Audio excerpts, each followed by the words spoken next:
left hand one is your before, should we say? The right hand one is now you're after, going forward and trying to change this with the grip. As you said, the reason why you did all the things you did, chicken wing, cut across the golf ball, slice it, lose distance, your face at impact would start off aiming here at address and come back at impact facing off the right.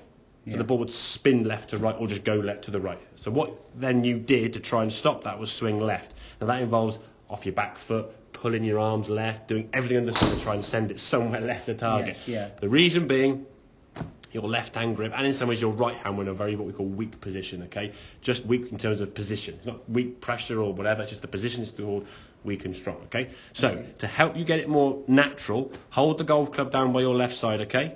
Then as you bring your left hand forward now, look at that difference left hand there now. Yeah, it's monster difference. Yeah, that is quite a big change. Now what we'll see on this, we sort of go through sort of slowly, you'll see your hand as you sort of regrip. So that's the good position there with your left hand. Let your right hand just sit on top, okay? So we can quite clearly there see your low. Now, the club's a little bit open there, so be careful of that. Don't let the club sit open. Okay. So that grip now is in a position there, we can see it in a much better spot. The crease your thumb and forefinger would make would be going up to that right shoulder. And these two knuckles here, we can see, okay? For me, your logo is your checkpoint, okay? Now, as we start holding that close, that little regrip there, watch that, see? Your left hand moving, little regrip. Now it's gone back a little bit round there again. And a bit of a waggle and a move again, little waggle, and then you check it again.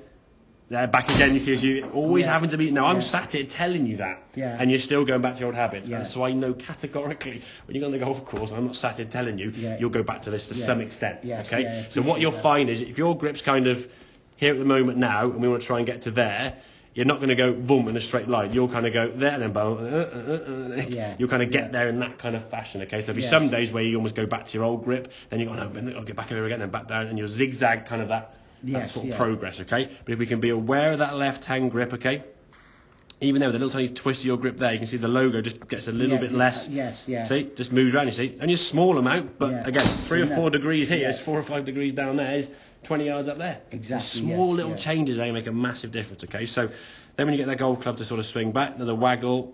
Okay, so your left hand there, we can see the logo. Those two grips there are definitely different. We can see the black markings on your glove there. Okay, so that's what we're looking for, the logo, that marking there. Now, in terms of the swing, don't think about anything else but the fact we're just trying to get that club to swing past you. Swish the club, beat the bag, whatever it may be, as you go back. Good backswing. As you come down to here now, here's kind of your centre of your chest. The club has got to go past that.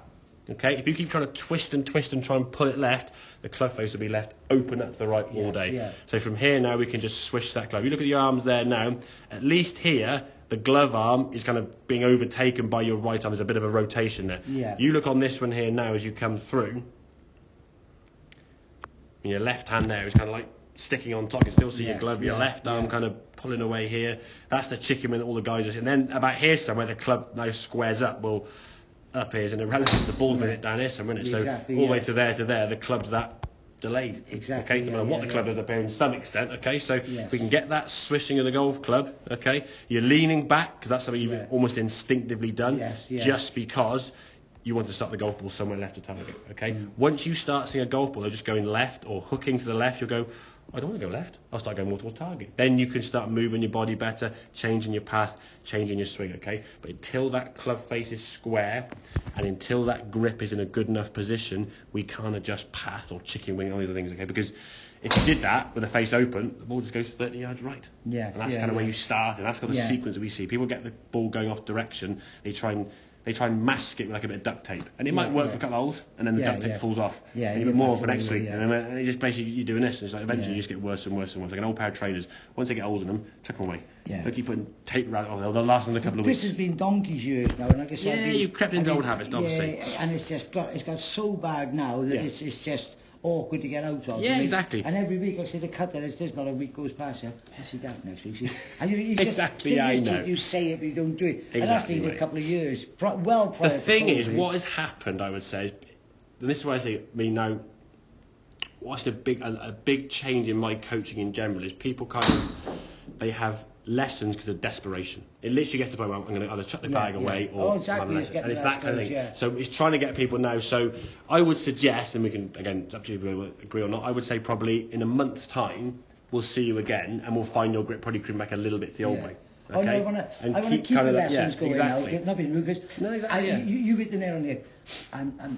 I'm getting older and weaker. Yeah. And not being rude, nothing to do with my condition, whatever.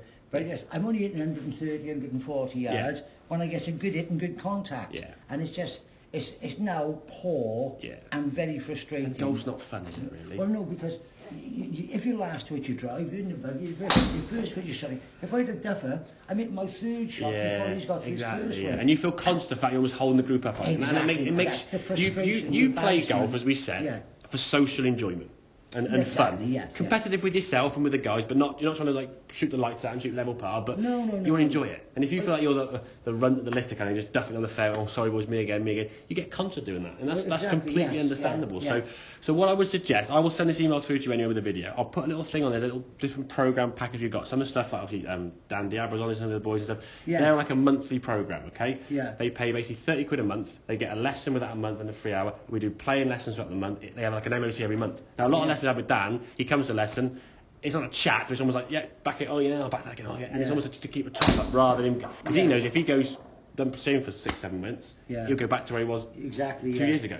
So it's that constant kind of just keep things going. I want to keep it going now because, like I say, well, that's the thing. I've just been plodding. And especially for the winter when we're not going to play as much and the weather's a bit. Just keep things going. I'd rather try because, like I say, with the great respect, if I can get something going through the winter time, And the way I've done it is to try and encourage people in some ways to get onto this sort of scheme is like a half-hour lesson's 23 quid. An hour lesson's 40 quid. With the monthly program, you get an hour lesson for 30 quid, and you get free playing lessons every month. You get 2 or 3 of them. Well, they're worth 50 quid a pop. What you're getting, the value for it is massive. And it's 30 quid a month, £1 a day, and you get, and again, back and forth with the guys. If you're on it, some balls and stuff, we'll keep checking things out. Just make sure you just keep up to date all the time, rather than go right. I'll see you now, and then maybe 6 months' time I'll see you again. Well, I done it before, didn't I? For this picture. And I say since then that was meant to be a continual. Exactly. You know what I mean? And it just goes. But that's why I said no. If people sort of commit to it almost in a financial sense, stick to a direct debit. Okay, right, it's £30 a month going out. Now, if people miss 3 or 4, I would say, look, come on, you're missing some. We'll get some back in. I'm not going to try and do that money and stuff. But at the same time, by having that in place, it kind of incentivises you. I've got to keep going. And when we book a lesson, then we book the next one a month later, same time. Dan basically is like the second Tuesday of every month, 11 o'clock. That's his lesson time. Every Tuesday, second Tuesday of every month, he comes every time. Nigel McCullum was the same. Gareth Dummett's the same. All these guys got constantly seeing it. They've all done very well. They have sung your praises, in all honesty. I reckon I could say by the end of the year, you could be in a driver 175 and be playing to 18, 20 handicap weekly. Easy. That's easy. That's what I need to get to, not being rude. A lot of the times